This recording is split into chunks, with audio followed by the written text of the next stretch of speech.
বসে। আচ্ছা দাঁড়ান, নাম কি আপনার? এক মিনিট, এই দাঁড়ান, নামে কথা শুনতে বলতে দেন। মোহাম্মদ জুয়েল। বাড়ি কোথায়? বাড়ি বরিশাল। আর এখানে কই থাকেন? এখানে বেনারসি মাঠ, এই যে ডাইন সাইডে। ডান সাইডে বেনারসি মাঠে করেন? আমি ভ্যান চালাই, ভ্যান চালক। কতদিন থাকেন এখানে প্রায় তো 30 বছর যাবত। এই লোক, এই এলাকার মানুষ দেখেছেন কেউ কেউ? ঠিক আছে, ঠিক বলছে। আচ্ছা, আপনাদেরই তো একজন না, মানে আমাদেরই একজন। আমি এই এলাকার ভোটার, আপনি এখানকার ভোটার? জি ভোটার। আচ্ছা ঠিক আছে। আচ্ছা, এখন আপনি আমাকে এদিকে সামনে আসেন। আপনি আমাকে এখন বলেন, এই এলাকায় তো আমি প্রার্থী, বিএনপির প্রার্থী। জি জি। এখন শুধু এসে তো বক্তৃতা দিলে চলবে না। জি না।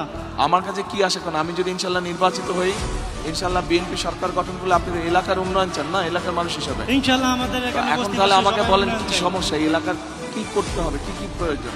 এই এলাকায় আমরা একটা বস্তিবাসী, এখানে আমাদের একটা এটা বস্তি কাছে আছে। নিতে হবে, কাছে নেন। আমরা বস্তিতে থাকি, বসবাস করি। এখানে অনেক খেটে খাওয়া মানুষ আছে আমাদের মতো। ওনাদের এই বস্তিবাসীর মূল চাওয়াটা কি আপনাদের? কি জি সমস্যা? মূল চাওয়াটা হলো, আপনাদের সরকার হতে পারেন তাহলে আমাদেরকে একটা পণ্য বসানোর কারণে একটা ব্যবস্থা করে দিতে হবে। এইটাই হলো আমাদের চাওয়া। এটা মূল চাওয়া। এখানে আমরা বস্তিবাসী। আচ্ছা, আপনার নাম কি বললেন? আমার নাম মোহাম্মদ জুয়েল। জুয়েল। জুয়েলের এই যে বললো পুনর্বাসনের ব্যবস্থাটা মূল চাওয়ার মধ্যে, এইটার সাথে কারা কারা আপনারা একমত? হাত তুলেন তো, এই এলাকার মানুষ কারা কারা একমত? এইদিকে আপনারা একমত জুয়েলের সাথে? এদিকে একমত? আচ্ছা ঠিক আছে, ধন্যবাদ। এরপরে পুনর্বাসন গেল আরেকটা। আর হলো আমাদের এখানে যারা গরিব মানুষ আছে, অনেক খেটে খাওয়া মানুষ আছে, ওনাদেরকে সহযোগিতা করতে হবে। কি এবং করতে হবে? ভয় পাবার কিছু নেই, হ্যাঁ ধীরে সুস্থে সাহস করে হ্যাঁ। বলেন। কোনো ভয় পাওয়ার, ঘাবড়ানোর কিছু নেই, কেউ কিছু বলবে না। জি না জি না। বলেন কি সমস্যা আছে? সমস্যা স্যার, এই রাস্তাঘাটের সমস্যা আছে?